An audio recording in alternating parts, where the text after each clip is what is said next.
Welcome to This Week in Surgery Centers. If you're in the ASC industry, then you're in the right place. Every week, we'll start the episode off by sharing an interesting conversation we had with our featured guest, and then we'll close the episode by recapping the latest news impacting surgery centers. We're excited to share with you what we have, so let's get started and see what the industry's been up to.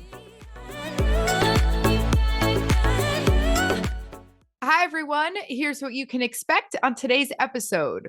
Today is part 2 of our 3-part series about how you can capitalize on the cardiology boom. Last week, we talked with Kristen Richards about key considerations before adding CV procedures to your ASC. And today we'll be sitting down with Kristin Truesdell, who is the Senior Vice President at Corazon, to cover all things money related.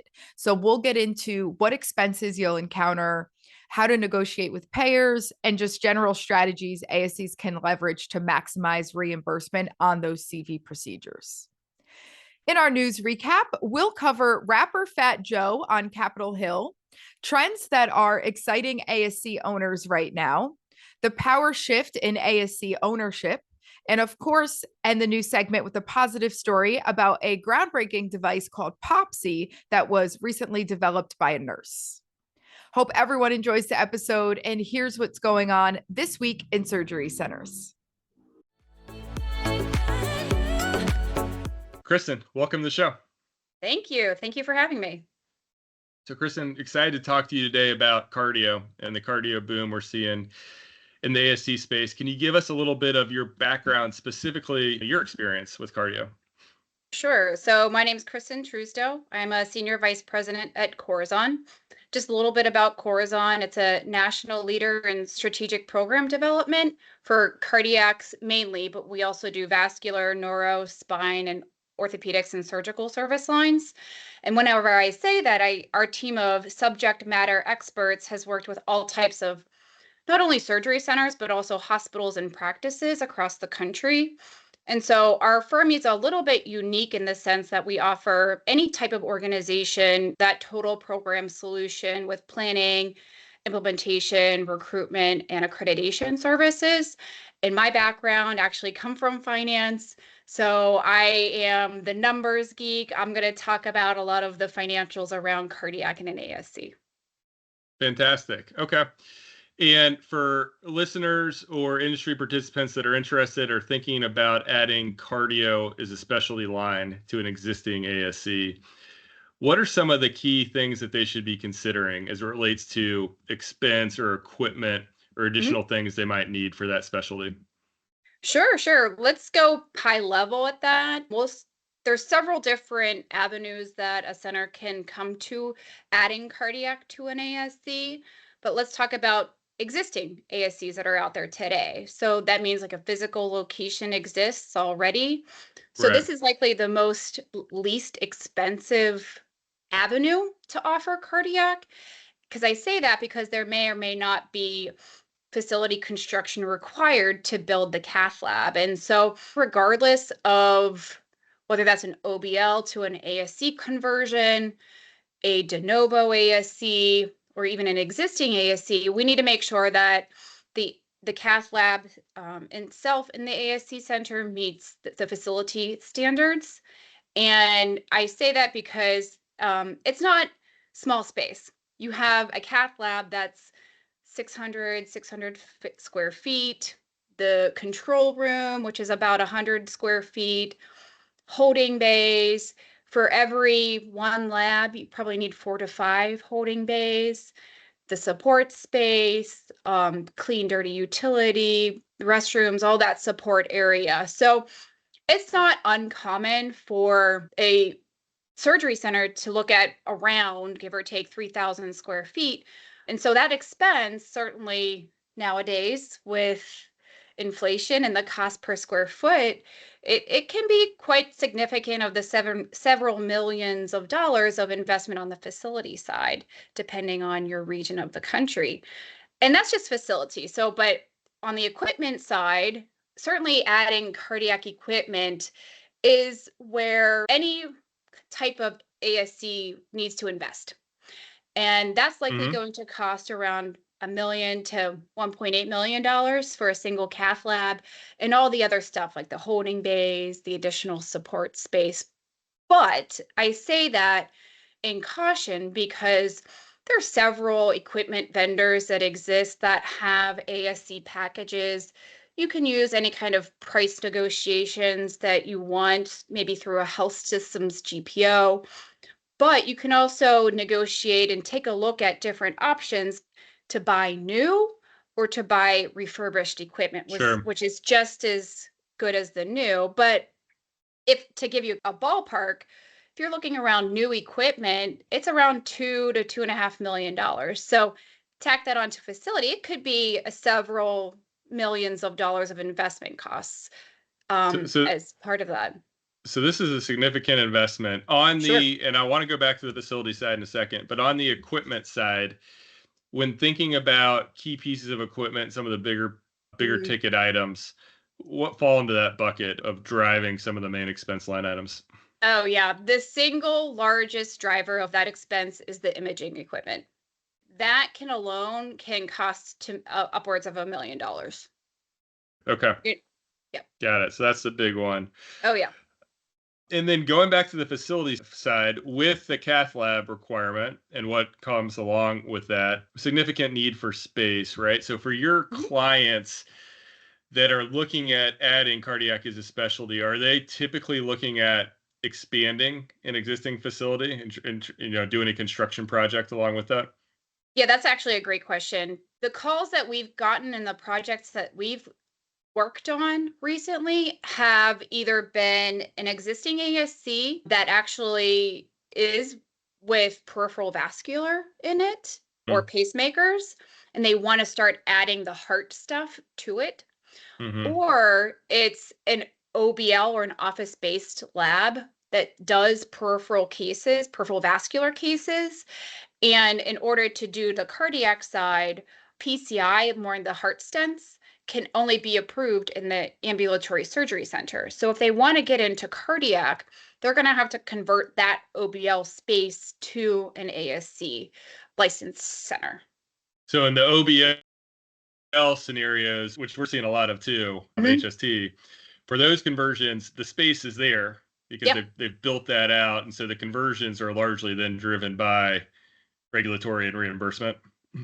Yes, absolutely. For those OBLs, though, there is actually a nuance. We'll talk a little bit maybe about that on maybe a question around reimbursement, but the OBL is under a different payment system than the ASC. And so there's a term out there called the hybrid model, where you have certain days operate as an Mm-hmm. OBL versus certain days as an ASC. And so that model is complex in every which way. And so the way that CMS is driving continued added CPT codes to the covered procedure list in surgery centers almost looks like it's favoring more into the ASC model Right. rather than a hybrid. And I say that because peripheral vascular, even though it's not cardiac, has been traditionally more profitable in an OBL setting. That is starting to trickle away with certain CPT codes that are moving into a better reimbursement model in the ASC. And now tacking on to that, the easiest thing if you're doing peripheral is to add the cardiac side, because a lot of times cardiologists are doing they're doing the same case. Got it. Okay. Yeah. Question for you for ASCs that may not have as much experience in the cardiac and are just getting their heads around what this means or what this could mean. Are there major operational differences that you see in terms of things like case volume or length of the procedure? We talked about some of the physical space differences and the Mm-hmm. equipment differences, but are there other different core differences of these cases that people should keep in mind? In terms of core differences, certainly, absolutely. For staff, once you get into the heart, you're going to really need to hire the experienced cath lab staff. Mm-hmm. It's required to have 3 people in the lab. And I say that because sometimes in other cases, you may only have 2. And so you have 3 people in the lab.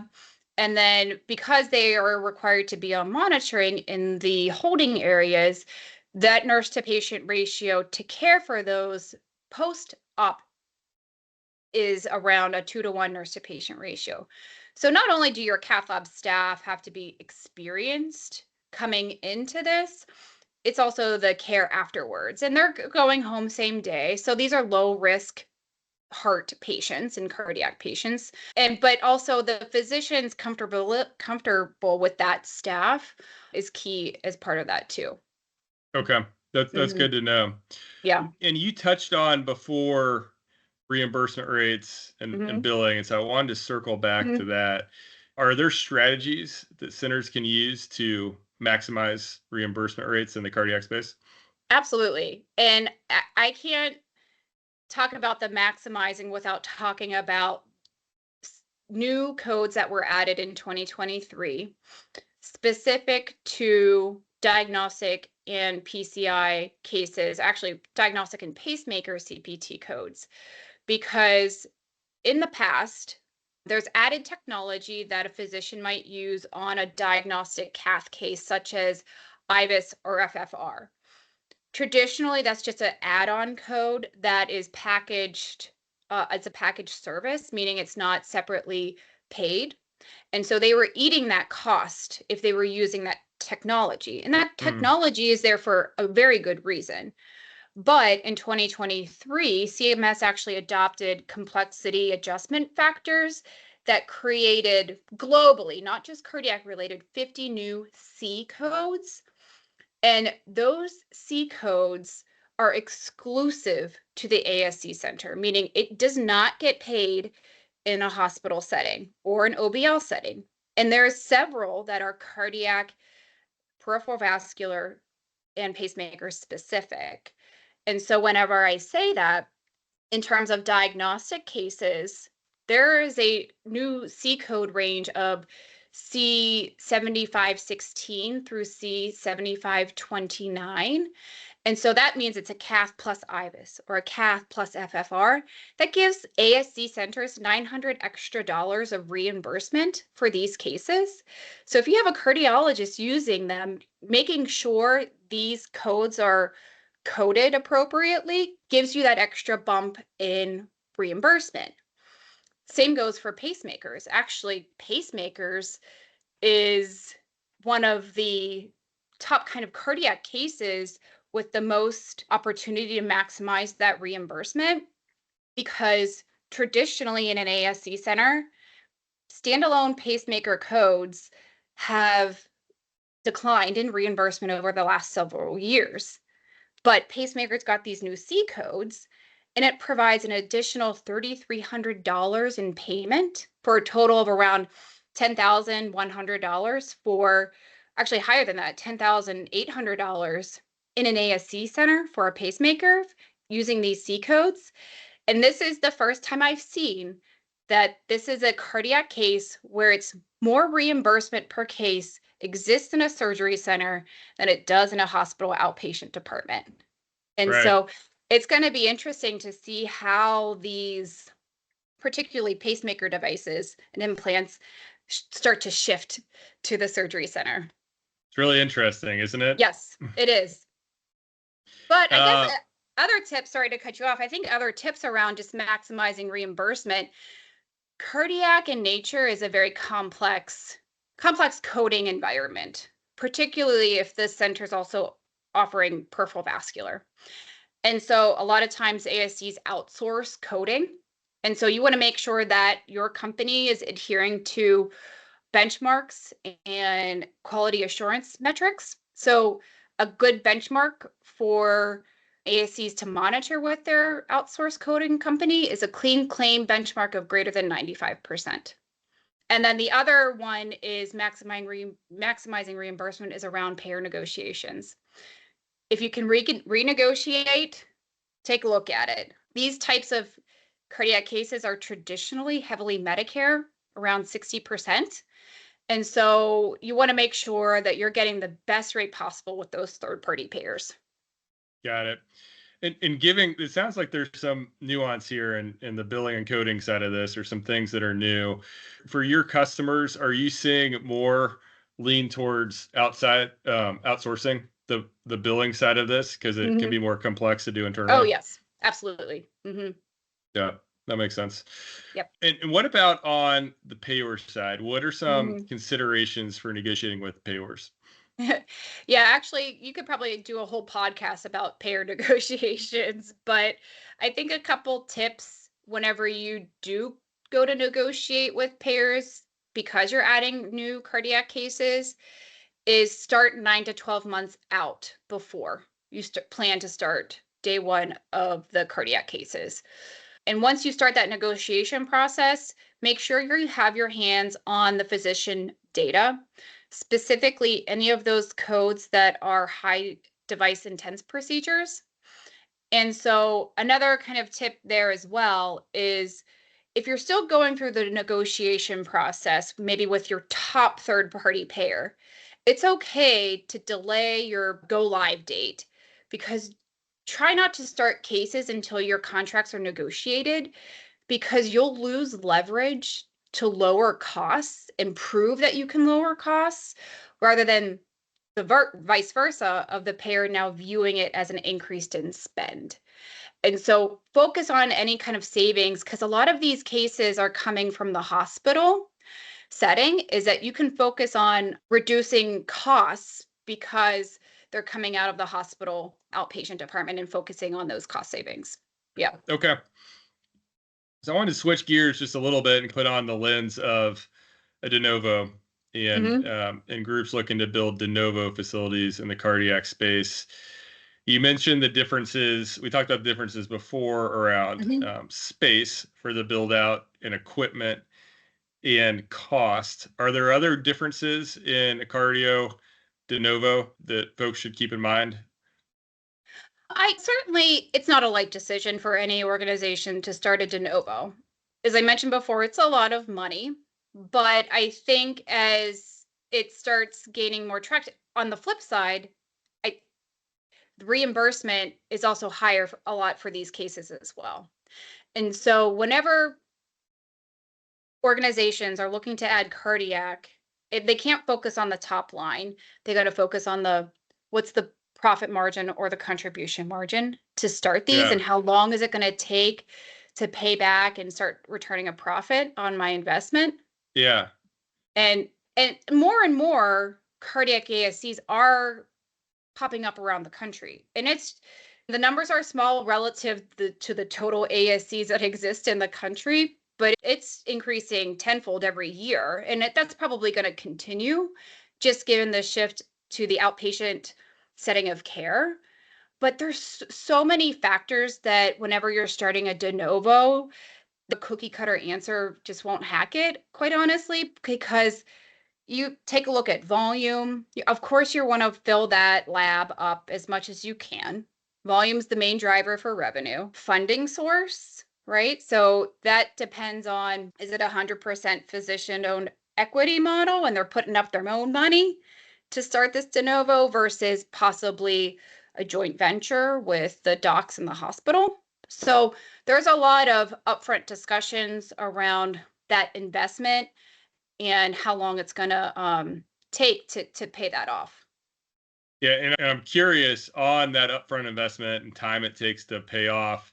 Yeah. From your kind of customers you worked with, have you seen longer payback periods Hmm. for cardiac? Yes. Yeah. Particularly on the de novo side. If it's an Mhm. existing ASC and they have to do light facility and just add equipment, we the best case scenario is like under a year for those cases. And like I Mhm. said, you can buy refurbed equipment and make it profitable, but a general benchmark that we've come to find is that you need to generate about 800 cases in a cath lab for your investment to be paid off. And so that's probably half of a capacity of a lab. You can probably fill it between 1,200 and 1,500 cases, depending on your case mix.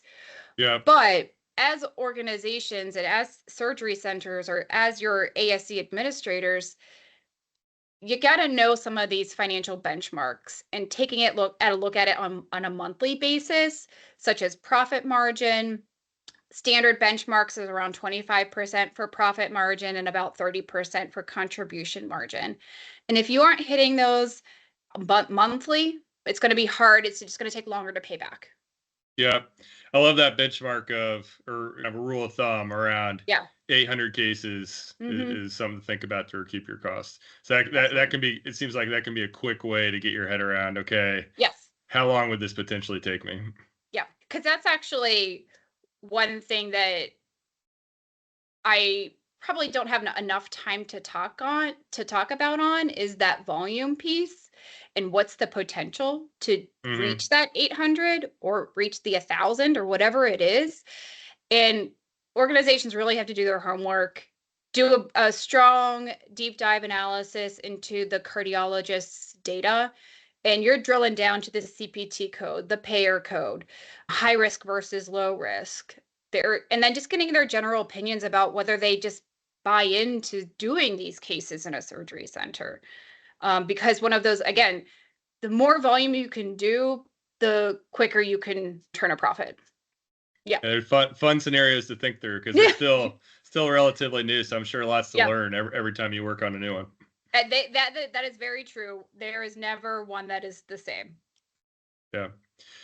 Kristen, one final question for you. And we do this each week with our guests. What's one thing our listeners can do this week to improve their surgery centers?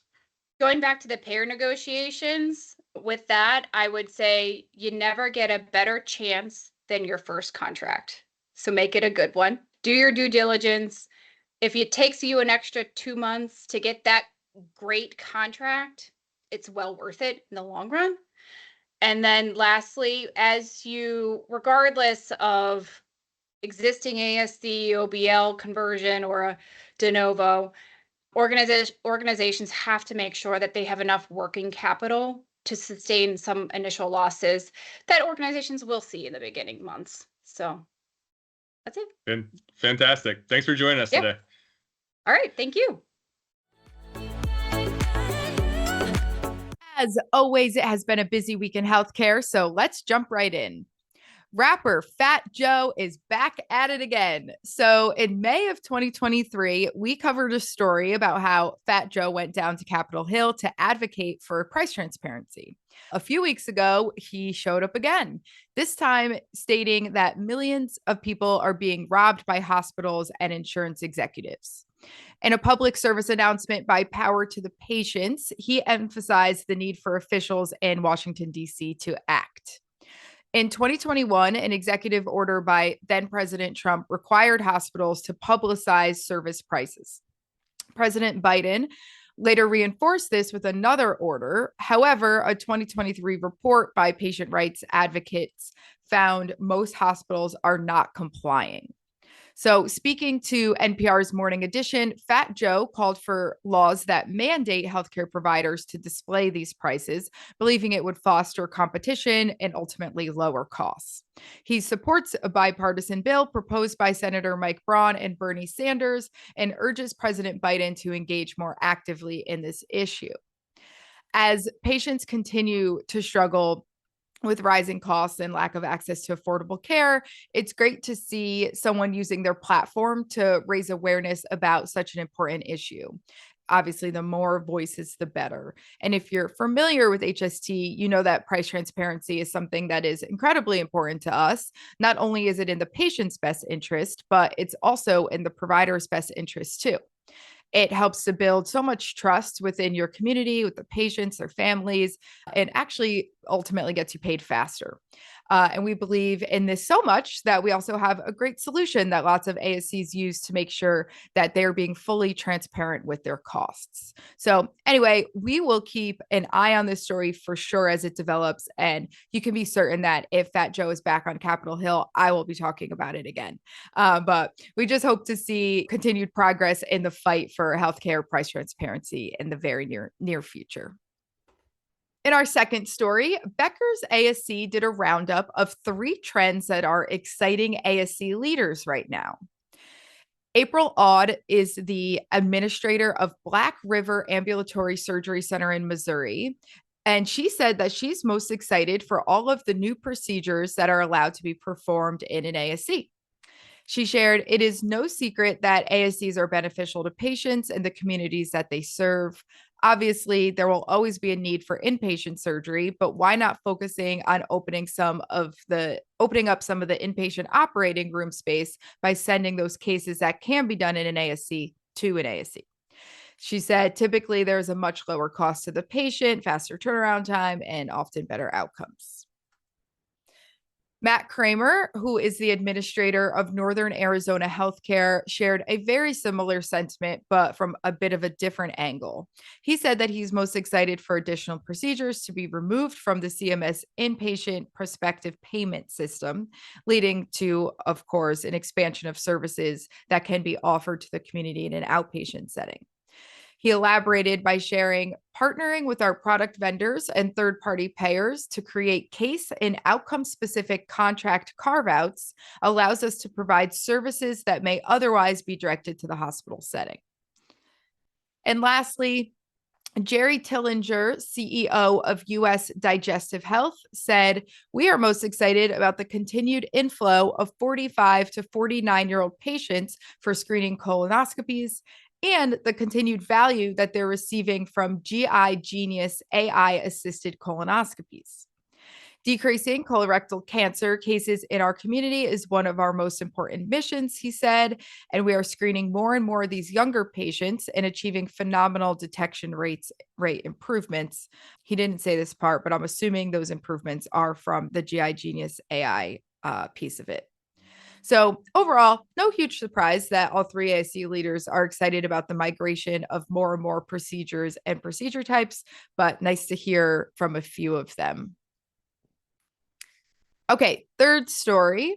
Many longtime ASC physician owners are retiring without clear succession plans, creating opportunities for investment in these centers. So private equity groups, ASC management companies, and hospitals are increasingly investing in or purchasing ASCs. Hospitals specifically are choosing to form joint ventures with physicians to handle the growing demand for outpatient procedures. Building an ASC outright or just purchasing one outright is incredibly expensive. So these joint ventures seem to be a happy medium for everybody. And these partnerships help hospitals manage elective cases more efficiently and reduce infection risks by separating elective surgery patients from critically ill ones. Joan Dentler of Avanza Healthcare Strategies, who has been on our podcast twice now, explains that hospitals are adapting to the trend of moving non-urgent surgeries out of hospitals to meet patient and payer demands for better value and convenience. Patty Schultz from Advent Health also noted that hospitals prefer these joint ventures with physicians because they could focus on efficiency and cost management and be protected by non-compete clauses, but that might be temporary given all the non-compete changes that are coming down the pike soon. When it comes to private equity firms, though, they are increasingly involved in ASC ownership due to their profit potential. So there's a lot of criticism of these PE firms and getting a PE firm involved just because they're pretty much known for wanting that quick turnover and could lead to potential for facility bankruptcies. This is not a blanket statement, but for the most part, the reputation is that they actually don't know the healthcare business. They don't know the outpatient business specifically. They're just looking for these quick wins financially. But those in favor argue that it does provide necessary capital for expansion and facility upgrades. However, maintaining control and ensuring patient care quality remains a primary concern for many ASC owners. So what's the takeaway? There's definitely a power shift happening right now. In Avanza's annual hospital leadership ASC study, they found that ASC ownership by hospitals and health systems continues on an upward trend. So in 2019, it was 41%. 2021, it was 46%. And then in 2023, it was 48%. So at the end of the day, you just have to find the right ownership structure for your ASC and your physicians. You have to explore all options. And then you also have to have a plan for your physicians who are nearing retirement so that you can vet all options in advance and not feel rushed and panicked, like that you have to make a decision sooner rather than later just because you do have docs that are retiring. And to end our new segment on a positive note, Veronica Pellegrino, a nurse at UCLA Santa Monica Medical Center, has created a groundbreaking device called Popsy to ease the burden of opening safety-sealed pill packs. With support from UCLA Biodesign and success in funding competitions like the UCLA Health Innovation Challenge, Pellegrino plans to launch Popsy later this year or early 2025.